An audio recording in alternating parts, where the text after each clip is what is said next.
Мен ол сөзді айтқан сәтте, өмірімнің қай тұңғиыққа кетіп бара жатқанын білмедім. Ол менің күйеу балам. Бір үйде тұрамыз. Ал сол түні біз туыс емес едік. Бұл менің ең лас әрі ең тәтті құпиям. Бұл оқиға ересектерге арналған. Соңына дейін тыңдаңыз. Мен ол сөзді айтқан сәтте, өз өмірімнің қай бағытқа бұрылып бара жатқанын анық сезбедім. Тек жүрегімнің соғысы қатты естілді, өте қатты.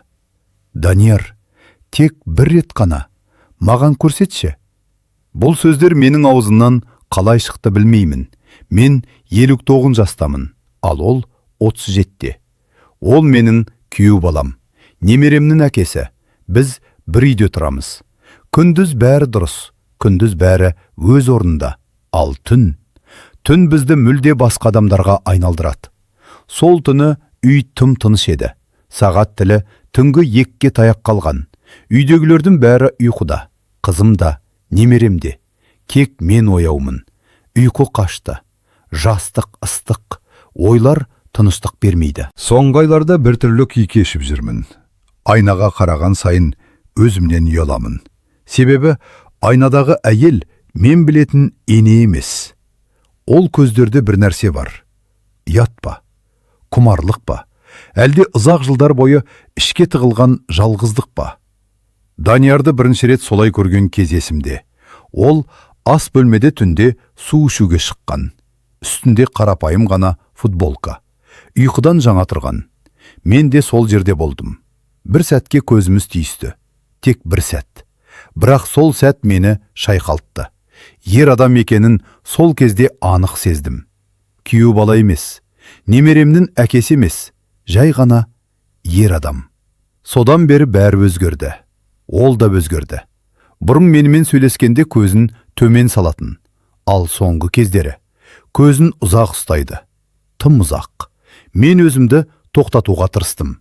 Бұл күнә, бұл ұят, бұл отбасының күйреуі. Бірақ адам жүрегі заң тыңдамайды екен. Сол түні дәлізден аяқ дыбысы естілді. Жай ғана, асықпай. Жүрегім тоқтап қала жаздады. Есіктің тұсында біреу тұрды. Апа, сіз ұйықтап жатырсыз ба деді. Ол сыбырлап. Дауысы. Құлағымда жаңғырық қалды. Мен жауап бермедім. Бір сәт үнсіздік орнады.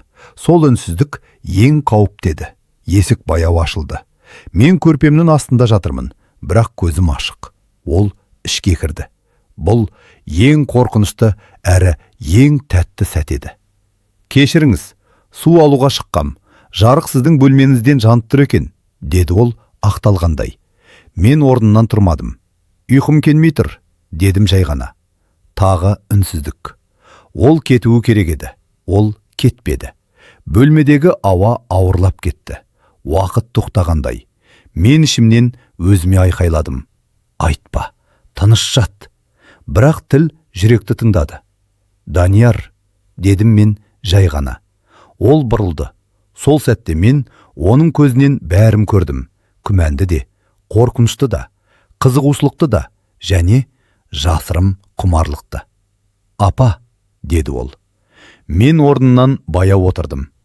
Біз бұл туралы ешқашан айтпаймыз, дедім мен дірілдеген дауыспен. Ешқашан. Ол үнсіз. Бірақ кейде адам тек бір рет тірі екенін сезінгісі келеді. Осы жерде тоқтау керек еді, бірақ мен тоқтамадым. Данияр, тек бір рет қана маған көрсетші. Ол тынысын ішіне тартты. Бұл менің өмірімдегі ең қауіпті секунд еді. Осы түн бізді қайда апарады? Бұл үнсіз келісім немен аяқталады? Ал таң атқанда біз бір-бірімізге қалай қараймыз? Үнсіз келісім, ар мен нәпсінің ортасы. Ол ештеңе демеді. Мен сол сәтте ең қатты қорыққаным оның жақындауы емес еді. Ең қатты қорыққаным оның кетіп қалмауы. Бөлмеде тыныштық, тек сағаттың тықылы ғана. Әр секунд менің жүрегіме балғадай соғылып жатты. Апа, деді ол тағы да. Бұл жолы дауысы бәсең. Сіз не айтып тұрғаныңызды білесіз бе? Мен басымды иедім, өтірік емес. Иә, дедім қысқа ғана. Өте жақсы білемін. Сол сәтте өзімді танымадым. Өмір бойы ақыл айтқан, ұятты бірінші қойған, бәрін бақылауда ұстайтын әйел қайда кетті? Оның орнына жалғыздықтан қажыған, еркектің назарын ұмытқан, тек тірі екенін сезінгісі келген бір әйел тұрды. Данияр бір қадам жақындады. Тек бір қадам. Бірақ ол қадам шекара еді. Егер қазір кетпесем, деді ол, бәрі өзгеріп кетеді. Бәлкім, баяғыда өзгерген шығар, дедім мен сыбырлап. Ол керең дем алды. Қолым жұдырықтап тиді. Көзімен менің жүзіме емес, қабырғаға қарап тұрды. Мен оның ішкі күресін көріп тұрдым. Ер адам мен күйеу баланым, құмарлық пен жауапкершіліктің, тілек пен ардым шайқасын. Менің қызым, дедім кенет. Ол ештеңе сезбейді. Ол ұйықтап жатыр. Бұл сөздер тым қауіп деді. Мен өзімді тоқтатпадым. Бірақ мен көптен бері жалғызбын, Данияр. Ол көзім маған тікті. Сол қарас бәрін айтты. Сіз мені неге бұлай сынап отырсыз, деді ол сыбырлап. Мен сені сынап тұрған жоқпын, дедім. Мен өзімді сынап тұрмын. Ол тағы бір қадам жасады. Енді арада қол созым ғана. Жүрегім кеудемнен шығып кетердей. Қорқынышта бар. Бірақ тоқтататын күш қалмаған. Таң атқанда, деді ол баяу, біз бір-бірімізге қалай қараймыз? Мен көзімді жұмдым.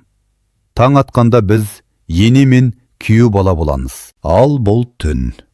Тек түн болып қалады. Үнсіздік. Ол қолын көтерді де тоқтады. Мен демімді ішіме тартып қалдым. Болмайды, деді ол кенет. Кешіріңіз. Сол сөз мені суық сумен құйғандай болды. Ол артына бұрылды. Дәл сол сәтте мен шын мәнінде шегіне жеттім. Данияр, дедім. Егер қазір кетсең, мен өзімді ешқашан кешірмеймін. Ол тоқтады. Бөлмеде таңға дейін ұмытылмайтын бір үнсіздік орнады. Бұл біздің үнсіз келісіміміздің басталған сәт еді.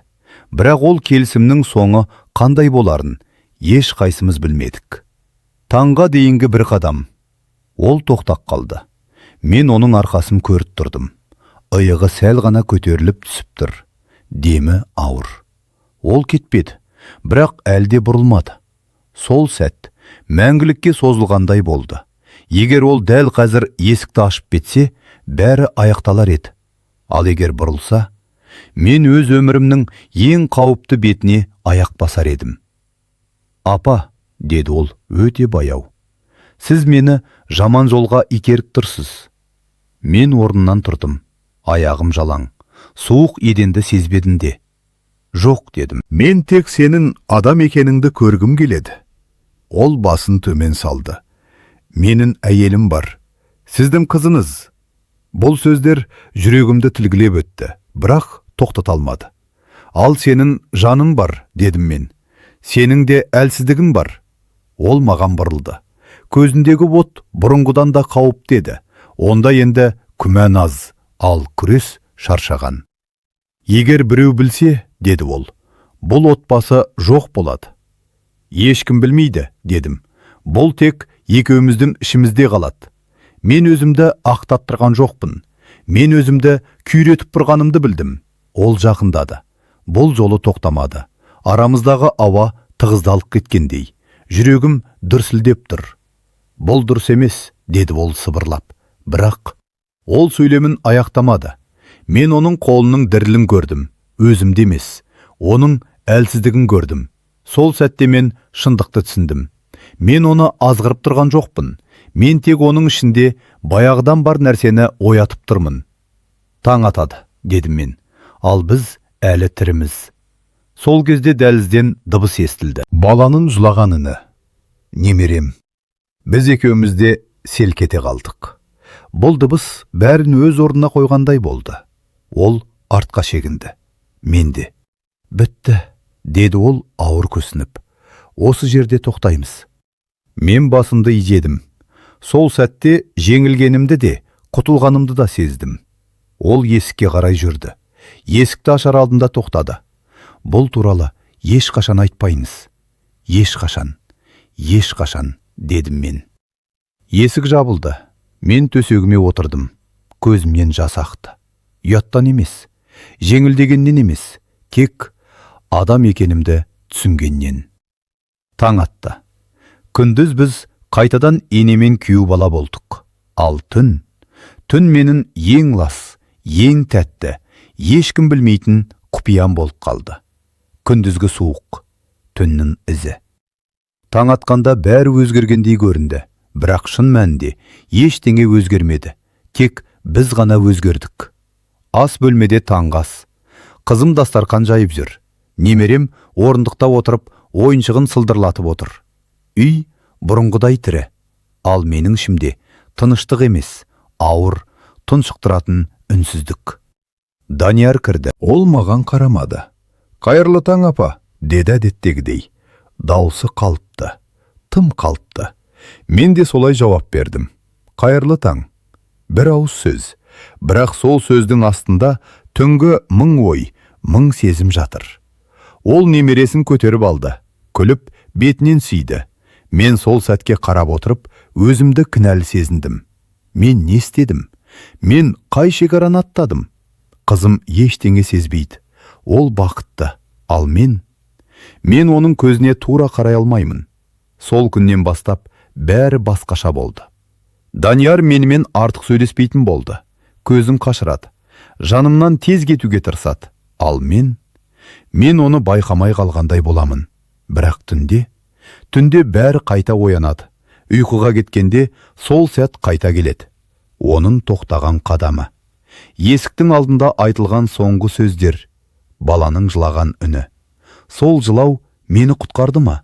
Әлде мәңгілікке байлақ қойды ма?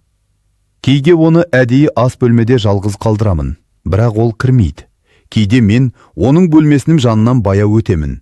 Ол есігін ашпайды. Бұл жазасыз жаза еді. Бір апта өтті. Бір апта бойы мен өзімді қайта жинауға тырыстым. Намаз оқыдым, дұға еттім, өзімді кешіруге тырыстым, бірақ жүрек тіл алмайды. Бір кеште ол кенет маған қарады. Бірақ сәтке, сол қарас қысқа. Бірақ бәрін айтты. Онда құмарлық жоқ еді. Онда өкініш те жоқ еді. Онда естелік бар еді. Сол түні мен түс көрдім. Түсімде сол бөлме, сол жарық. Бірақ ол кірмейді. Мен күтемін. Күткен сайын қартаямын. Оянып кеттім. Көзім жасқа толы. Сол кезде бір шындықты түсіндім. Түнгі түйім бір сәттік. Ал оның салдары өмірлік. Мен енді бұрынғы әйел емеспін. Ал ол бұрынғы күйеу бала емес. Біз бір үйде тұрамыз. Бірақ арамызда ешкім көрмейтін, ешкім аттамайтын, көрінбейтін қабырға бар. Және сол қабырға күн сайын биіктеп барады. Үнсіз үкін. Өмір бойғы құпия. Уақыт бәрін емдейді дейді. Бұл өтірік. Уақыт тек үйретеді. Үндемей жүруге, көзді төмен салуға, ішіңдегі шындықты ешкімге көрсетпеуге. Айлар өтті. Үй сол үй. Отбасы сол отбасы. Данияр сол күйеу бала. Мен сол ене. Бәрі дұрыс сияқты. Бірақ мен бір нәрсені анық білемін. Сол түннен кейін біз ешқашан таза болмадық. Қызым кейде маған қарап күлімсірейді. Анашым, шаршап жүрсіз бе дейді. Мен басымды изеймін. Жас келді ғой деймін. Ал ішімде бір дауыс сыбырлайды. Жас емес, жүк. Данияр басқа жаққа жұмысқа ауысатынын айтты. Басқа қала. Жақсы мүмкіндік. Барлығы қуанды. Ал мен үндемедім. Сол кеште ол чемоданын жинап жүрді. Үйде тағы да тыныштық. Ол кетер алдында дәлізде жолықтық. Екеуміз ғана. Апа, деді ол. Сізге ренжімеңіз. Мен басымды шайқадым. Реніш жоқ. Тек өмір бар. Ол маған қарады. Ұзақ емес. Бірақ соңғы рет екенін екеуміз де түсіндік. Кейбір нәрселер, деді ол, адамды мықты қылады. Ал кейбірі, дедім мен, мәңгі үндетеді. Ол кетті. Есік жабылды. Сол сәтте мен жыламадым, айқайламадым, құлаған жоқпын. Мен жай ғана отырдым, және ішімнен өзіме үкім шығардым. Сен күнә жасаған жоқсың. Сен шекарадан өтпедің, бірақ сен ниет еттің, сен тіледің, сен тоқтатпадым. Кейде ең ауыр күні жасалмаған әрекет емес, іште қалған тілек екен. Жылдар өтеді, немерем өседі, мен қартая беремін. Бірақ түнде, кей түнде сол бөлме, сол жарық, сол тоқтаған қадам қайта оралады. Бұл ешкім білмейтін, ешкім естімейтін, бірақ менімен бірге қабірге кететін құпия. Ең лас, ең тәтті, ең ауыр. Менің үнсіз өмірімнің ең соңғы шындығы.